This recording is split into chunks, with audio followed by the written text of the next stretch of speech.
Trump likely to scrap Iran deal amid insane changes of stance, says Macron.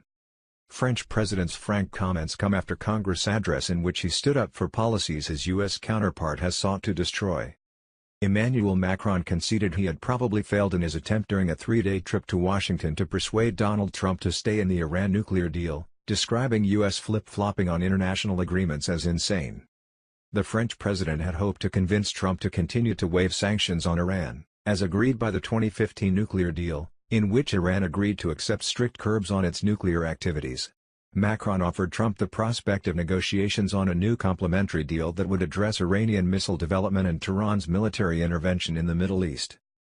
But speaking to U.S. reporters before leaving Washington, Macron said, "My view, I don't know what your president will decide, is that he will get rid of this deal on his own, for domestic reasons." Noting that Trump had also pulled the U.S. out of the Paris Climate Change Accord, another commitment of the Obama administration, Macron said such frequent changes in the U.S. position on global issues can work in the short term, but it's very insane in the medium to long term. The admissions come after a day of intimate fraternity with Trump, during which Macron made an impassioned speech in Washington advocating many of the things Trump has spent much of his presidency trying to destroy. The Trump-Macron mini-break makes for some fantastique photographs. Hannah Jane Parkinson. Hannah Jane Parkinson. Read more. Over the course of a 50-minute address to a joint meeting of Congress on Wednesday, the French president said he was sure the U.S. would one day return to the Paris Climate Change Accord, and vowed that France would not abandon the 2015 nuclear deal with Iran, known as the Joint Comprehensive Programme of Action, JCPOA. More broadly, Macron presented himself to the U.S. legislature as an unabashed advocate of the liberal world order of global institutions and free trade, the very opposite of the America First nationalism that fueled Trump's rise to the White House.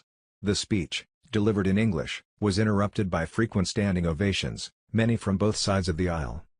"We will not let the rampaging work of extreme nationalism shake a world full of hopes for greater prosperity," Macron said. "It is a critical moment.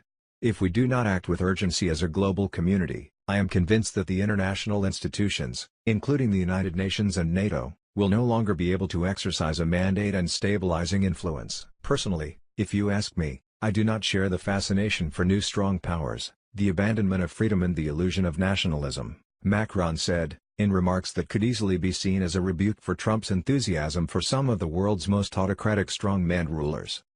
Macron also made a full-throated argument for a global action to combat climate change, built around the 2015 Paris Accord, which Trump announced in June he was walking away from. "What is the meaning of our life if we are destroying the planet while sacrificing the future of our children?" the French president asked. "Let us face it. There is no planet B."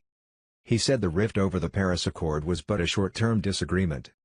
"In the long run, we will have to face the same reality that we are citizens of the same planet," he added. "I'm sure one day the United States will come back and join the Paris Agreement," Macron declared, to whoops and cheers from the Democratic ranks. He had an even more direct rebuke for his host's resort to tariffs as an instrument of trade policy.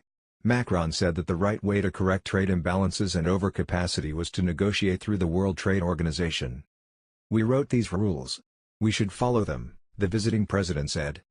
On the Iran nuclear agreement, Macron repeated an idea he had promoted on Tuesday at a White House meeting with Trump for a new deal that would complement the 2015 accord with a broader remit to address Iranian ballistic missile development and its military role across the Middle East.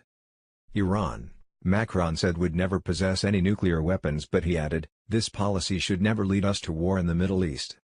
He called for respect for the sovereignty of Iran and its ancient civilization, and urged the West not to repeat past mistakes, an apparent reference to the 2003 Iraq invasion. Both the US and France endorsed the JCPOA, he pointed out, adding, "We should not abandon it without something more substantial in its place." In a tweet after his speech to Congress, Macron added, "We decided with President Trump to work on a new comprehensive deal which would address Iranian missiles and its regional role, and make limits on Iranian nuclear activities permanent." On Tuesday, Trump had stopped short of voicing support for Macron's idea of a supplemental agreement, or set of agreements, on non-nuclear issues, but had suggested he might at least reconsidering his vow to abrogate the JCPOA by declining to extend sanctions relief when presidential waivers falls due on 12th of May.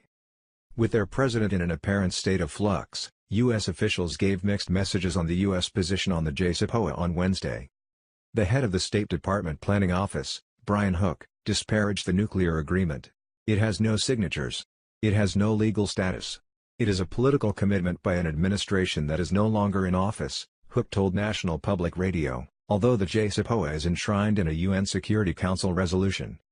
In Geneva on the same day, the Assistant Secretary for International Security, Christopher Ford, said, "We are not aiming to renegotiate the JCPOA or reopen it or change its terms," seemingly in clear contradiction of multiple presidential statements.